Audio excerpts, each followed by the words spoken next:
Hello, welcome back our channel Joy লাইফস্টাইলে তোমাদের সবাইকে স্বাগত। তোমরা সবাই কেমন আছো? আই হোপ খুব ভালো আছো আর আমরা সবাই ভালো আছি। তো দেখো এদিকে মাম্মামের বাবা যাচ্ছিল একটু গাড়ির শোরুমে, যেহেতু কাগজপত্র করার আছে গাড়ি নিয়েছিল। আর দেখো মাম্মাম তো যেতে দেবে না তার বাবাকে, আর একটু ভিডিও করলে তাদের নকশা শুরু হয়েছে। যাই হোক, এদিকে গোপু সোনাকে স্নান টান করিয়ে রেডি করিয়ে নিয়েছি আর ভোগ লাগিয়ে দিয়েছি। আজকে ছিল বারটা ভুলে গেছি। যাই হোক, এদিকে দেখো ঠাকুরকে আজকে একটু মালপোয়া আর একটু চিড়ের পোলাও বানিয়ে দিয়েছিলাম। আমার খুবই ইচ্ছা করেছিল ঠাকুরকে একটু বানিয়ে দেওয়ার জন্য, তো তার জন্যই দিয়েছিলাম। তো ভেবেছিলাম বৃহস্পতিবার আর সোমবার করে দেবো, দেখি যেদিন দিতে পারবো অবশ্যই ঠাকুরকে দেবো। ঠাকুরকে কিছু বানিয়ে খাওয়াতে আমার খুবই ভালো লাগে। আর এই দেখো আমার ঠাকুর ঘরটা কত সুন্দর লাগছে, আরও সাজানোর ইচ্ছা আছে। আর দেখো এই যে আমার রোজ আর একটা রোজ দেখায়। এই দেখো আমার গোলাপ গাছের প্রথম ফুল হয়েছে। আর না, প্রথম না, আগেও দুটো হয়েছিল, কিন্তু ওগুলো ডুয়েল টোনের মধ্যে হয়েছিল। এটাও ডুয়েল টোন, বাট সামনেটা পিঙ্ক আর পেছনটা ডার্ক পিঙ্ক। এত ভালো লাগছিল ফুলটা, তো তোমাদের সাথে শেয়ার না করে পারলাম না। আর দেখো এদিকে তো আমার অনেক গাছগাছালি আছে, তোমাদের সাথে একদিন অবশ্যই শেয়ার করবো। আর এদিকে দেখো লিপস্টিকটা উপরে ছিল, মাম্মাম যেই চোখ পড়েছে আর দেখো নিয়ে ঠোঁটে ঘষা হয়ে গেছে। ওর লিপস্টিক সামনে দেখলেই হয় ঠোঁটে ঘষা হয়ে যায়, দেখেছো কি করেছে? ওর জন্য লিপস্টিক নিচে রাখতে পারি না, রাখলেই হয় কি করবে, ওপরেও যদি রাখি চেয়ার নিয়ে এসে চেয়ারের উপর দাঁড়াবে, তারপর উপর থেকে পেরে ঠোঁটে দেবে। ওর সাজতে এত ভালো লাগে, আমার মতো পুরো সাজেনি হয়েছে। আর এদিকে দেখো, তো এটা হলো পরের দিনই ভিডিও।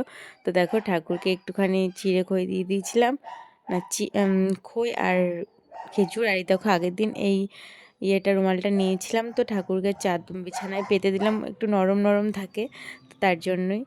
আর গপুকে আজকে একটুখানি অন্যরকম ড্রেস পরেছি, তো কেমন লাগছে আমার গপুকে জানিও। তো গপুর জন্য আজকে ভাবছি ড্রেস কিনতে যাব, তো তোমাদের সাথে শেয়ার করবো। তার আগে দেখো দিদিকে নিয়ে নিচ্ছি চা আর রুটি আর মুড়ি, আর ঘড়িটা এখানে সেট করলাম। আর এটা আগের দিন কিনেছিলাম, তো সেটাই এখানটা করে রাখলাম। আর উপরে কটা জিনিস রাখলাম, ভাবছি অন্য কিছু রাখবো, আপাতত এই জিনিসগুলো থাক, একটু ঘর ডেকোরেশনটা করবো। আর এই দেখো একটু রুম ফ্রেশনার চড়িয়ে দিলাম। এদিকে আমার কাজ বাজ ডান। আর এদিকে দেখো মামাম কি করছে, শুধু দুষ্টুমি। দেখো রাগ করেছে, ওকে আমি স্নান করে নিয়ে এসেছি, তো ঠান্ডা জলে স্নান করিয়েছি কেন, তার জন্য তো বাবুর কি রাগ, আমার সাথে কথাই বলবে না আর ও কিছু খাবেও না বলে দিয়েছে।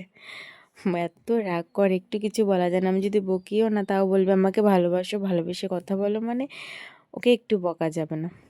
দেখো আমার সাথে কথা বলবো না, ও কিছু খাবেও না, দিয়ে জোর জবরদস্তি খাইয়ে দিয়েছি বলে তুমি আমাকে কেন জোর জবরদস্তি খাওয়ালে, ওর মানে এটাই কথা।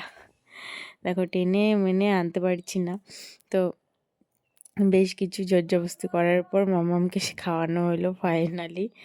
তো চলো, ভিডিওটা কে কোথা থেকে দেখছো অবশ্যই কমেন্টে জানিও, আর ভালো লাগলে অবশ্যই লাইক কমেন্ট শেয়ার করে দিও। আর তোমরা কী টপিকে ভিডিও দেখতে চাও অবশ্যই জানিও। দেখো বিকালবেলা চলে এসেছিলাম বাজারে কটা জিনিস নিতে। আর এদিকে দেখো গোপালের চেনগুলো কি ভালো লাগছে, আর এই গোপালটাও খুব সুন্দর লাগছে। আর দেখো কটা জামা নেবো ভাবছিলাম, কিন্তু এই দোকানে না সেমন পাইনি, তো নেক্সট পরের দোকানে গেছিলাম, দিয়ে সেখান থেকে গোপুর জন্য দুটো ফুল হাতের জামা, একটা শর্ট জামা আর দুটো প্যান্ট আর দুটো পাইপ সমেত একদম জামাগুলো নিয়েছিলাম, খুব ভালো লাগছিলো। এই জামাটা ভালো লাগছিলো, বাট ছেঁড়া তো, নাহলে এই জামাটা নিতাম আমি। তো আবার একদিন আসবো গপুর জামা নিতে। আর হ্যাঁ, ঠাকুরের জন্য নিয়েছিলাম সেই শিব ঠাকুরের জন্য যে হলুদ সেন্টের হয় না, চন্দন সেন্টের, ওগুলো নিয়েছিলাম, তো সেন্টটা খুব সুন্দর ছিল।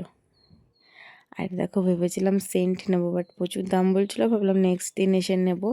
আর আজকে একটু আঠা মাটা নেওয়ার ছিল, যেহেতু গোপুর জন্য ড্রেস বানাবো, অবশ্যই তোমাদের সাথে শেয়ার করবো গোপুর জন্য কেমন ড্রেস বানালাম। হোলির ড্রেস বানাবো সাদা কালারের মধ্যে, তোমাদের সাথে শেয়ার করব।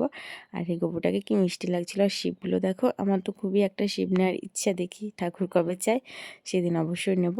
আর এই ড্রেসটাও ভালো লাগছিলো। দেখো আমি পিঙ্কটা আর হলুদটা নিয়েছি, তো গোপুরটা একটু বড়ই হয়েছিল, এরপর থেকে আবার ছোটো নিতে হবে একটু। দেখো এটা হতো, বাট এটার প্যান্টটা না ছোটো হতো। এটাও নিয়েছি, তো রেড জামাটা খুব ভালো লাগছিলো। আর এদিকে দেখো বাড়ি এসে গপুকে আমার পরানো হয়ে গেছে, পরাবো না সেটা কখনো হয়, তো আমি শুধু ভাবছিলাম কতক্ষণে এসে পড়াবো। আর এদিকে দেখো মাম্মার কাণ্ডটা দেখো, শুধু মামার কাণ্ডটা দেখবে। দেখো আমার পায়ে একটু লাথি লেগে